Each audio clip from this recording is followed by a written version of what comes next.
ouvintes, amigos da Rádio Fraternidade, companheiros que nos acompanham nessa modesta tarefa de realizar essas leituras de livros espíritas através do programa Lendo Livros Espíritas. Estão todos lembrados que estamos lendo o livro Voragens do Pecado, psicografia de Ivone A. Pereira, narrado pelo Espírito Charles. Que estão ainda lembrados, meus irmãos, de que estamos no terceiro capítulo da terceira parte. No capítulo anterior, Charles nos conta o que aconteceu com o espírito de Luiz de Narbonne logo após o seu desencarne, que vendo-se livre daquela masmorra humilhante aonde o seu corpo sucumbiu, procurou contato com os seres humanos sem o conseguir. Estava ele agora na igreja de Saint-Germain, em espírito, lá no altar-mor onde se ajoelhou e começou a fazer uma oração. Deus, ó Senhor Deus, eu te amava, Senhor, e tudo fiz que me foi possível a fim de engrandecer a tua igreja e o teu nome. No entanto, eis que consististe que fizessem do teu devotado servo os seus inimigos. Porque, Senhor, não me defendestes dos meus cruéis algozes? Porque, Senhor, se fui sincero e leal para com aqueles que me rodearam, entretanto agradeço-te o me teres libertado do calabouço onde me tiraram, e agora, não obstante, venho rogar-te o derradeiro favor, pois que nada mais rogarei daqui por diante.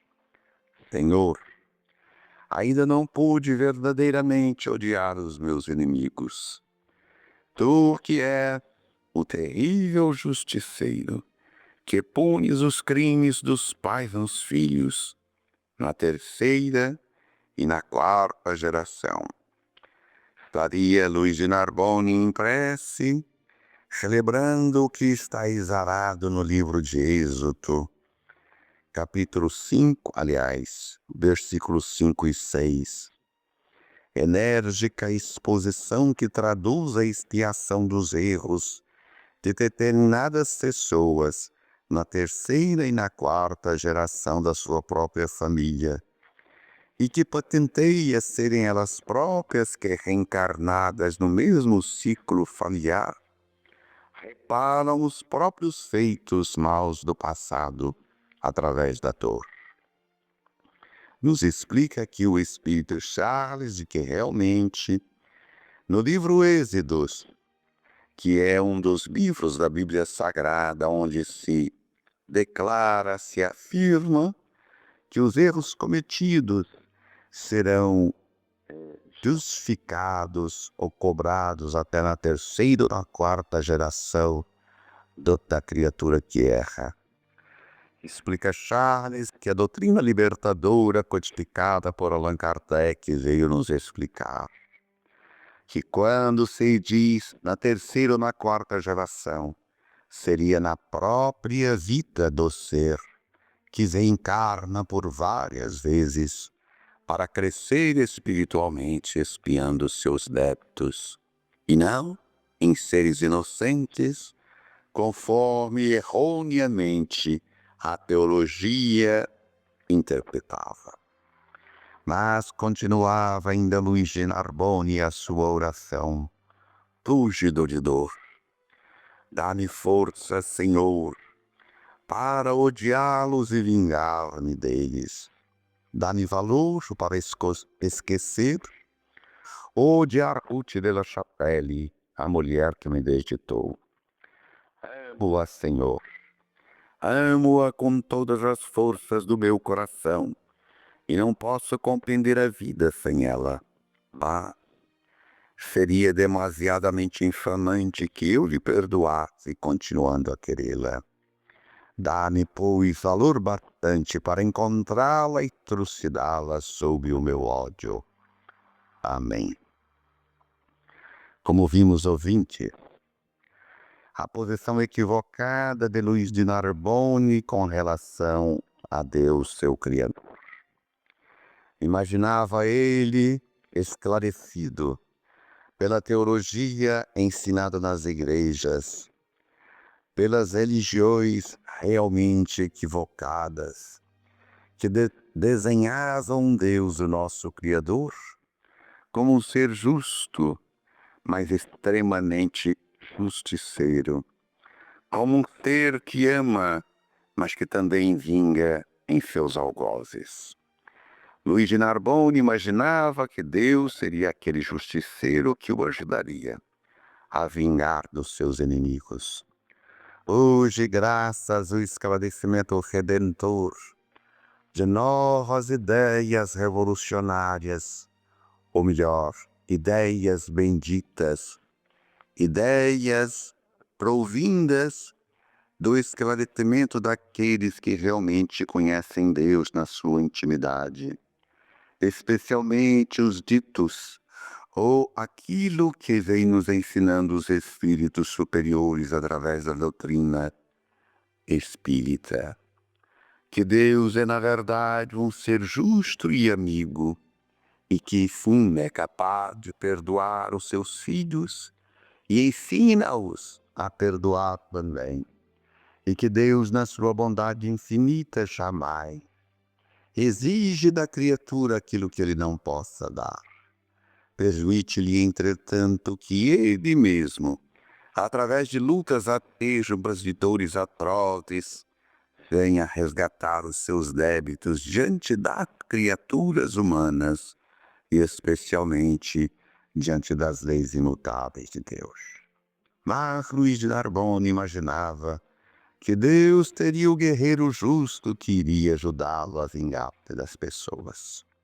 Mas continuemos a ver a narrativa de Charles. Em seguida, como a continuação dos atos terrenos arrasta no além-túmulo os desencarnados a reviverem as rotinas passadas, lembrou-se ele com saudades do seu lar, o seu luxuoso palácio, e assim sendo levado pela força do pensamento, encaminhou-se para lá, meditando na necessidade de reparar a desordem do vestuário, reduzido à sordidez de trapos imundos, devido ao longo tempo passado na prisão.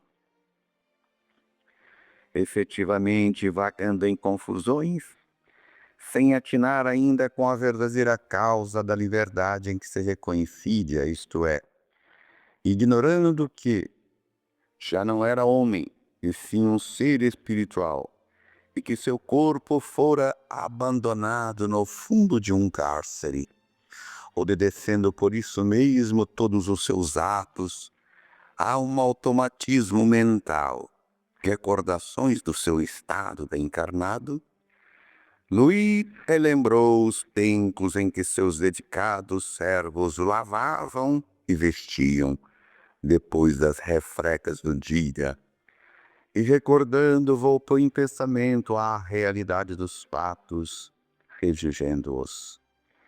E então se sentiu novamente lavado, penteado e ataviado. Assim, operou-se em suas suscetibilidades psíquicas, como geralmente acontece com as personalidades normais, uma poderosa reação mental, pois a vontade, a força heróica do pensamento, imprimindo em suas forças físico-psíquicas imagens dos vestuários preferidos, com os quais outrora se vestira, refletiu em si mesma a aparência do que foi desejado, sentindo-se ele então envergando o envergado em seu belo fardamento de oficial das forças do rei, pois que o corpo astral, ou perispírito, constituído de matérias sutis, de essências e fluidos multissentíveis, grandemente impressionáveis, se presta facilmente às transformações sugeridas pelo poder do pensamento e da vontade, desde que o volume das vibrações pessoais se encontre em grau necessário à delicada e sublime operação. Vejam que, para que o espírito possa plasmar essas ideias, vivendo o passado como se fosse a própria realidade, necessário é que ele tenha condição mental, ou seja, lucidez mental. Não, aliás, talvez lucidez não seria bem o termo adequado, que ele tenha força mental exatamente para plasmar essas ideias em seu perispírito. Porque muitos espíritos desencarnam e se prostam, dormem, outros se desesperam, mas não têm essa condição. Mas Luiz de Narbonne, como sabemos, foi um estudioso, foi um batalhador, foi um trabalhador, e inclusive era fiel a Deus e acreditava piamente que os princípios que ele realmente abraçaram eram os princípios da lei de Deus. Por isso, essa possibilidade de fazer estas investiduras mentais e plasmarem com mente todo o passado. Mas então, após se sentir reconfortado pelo banho, e novamente ataviado ou vestido com as suas roupas de preferência, seu primeiro cuidado foi atirar em busca daquela cujo amor o perdera. Um por um, ele visitou todos os compartimentos da igreja, residência em que a seu lado passara as horas mais ditosas da sua vida, sem, no entanto, lograr encontrá-la. Procurou Couper, seu antigo servo, desejoso de informações, esquecido que ainda na prisão, soubera que nem mesmo um domicílio possuía, graças à loquacidade do substituto do carcereiro. Mas Rupert igualmente não foi encontrado. Indagou de outras personagens que iam e vinham pelas velhas dependências, sem que nenhuma delas se dignasse a responder-lhe. E então, enervado, deixou o palácio, dirigindo-se em largas passadas para a Prata Rosada na esperança de ali encontrar a esposa, emocionado e estuante de ânsias e de saudade. Ali chegando, novo fenômeno mental, não destituído de grande e majestosa beleza, ocorreu-lhe nos meandros das suas sensibilidades, extravasando-se, por assim dizer, para os sentidos da visão, tão poderosamente como se fora ele, ou que fora como se ele, Luís, tivesse uma segunda vez toda a paisagem que já não as via, senão nas suas próprias recordações. A nós outros, o que estes fatos expomos, sempre o dever de relatar os mesmos fenômenos, já que será de nossa atribuição estudar e penetrar os meandros da alma humana, a fim de compreender-lhes o além-túmulo, suas sutilezas e intensidades, suas trevas e suas claridades, seus esplendores e suas misérias, tais como são, visto já ter tempo de os homens o reconhecerem isento de utopias e miragens. Continua então o espírito Charles, explicando exatamente o que acontece com o espírito após o seu desencarne, e evidentemente que os acontecimentos, que a história, que os fatos não são o mesmo para todos. Cada um carrega a sua própria consciência após a morte. E é de acordo com ela e com as suas próprias faculdades psicomentais é que eles vivem o plano espiritual. De Tarly nos explicando, as faculdades da alma são forças poderosas e tão variadas como variadas são as suas próprias aspirações e vontades, e tão intensas e sutis como as próprias vibrações espalhadas pelo universo. Nas almas elevadas, essas faculdades, por muito trabalhadas, aprimoradas e adestradas à lei divina, atingem a plenitude de um fastígio, de um esplendor vertiginoso que o homem odierno sentirá dificuldade de conceber, tornando-se então esse esplendor a glória de sua imortalidade, visto que lhes permite a plena comunhão de vibrações com a suprema divindade. Daí, se derivando o seu estado paradisíaco ou celeste, a sua glória, o seu triunfo absoluto, fruto ou aquisição abençoada do seu próprio esforço e boa vontade, através dos milênios.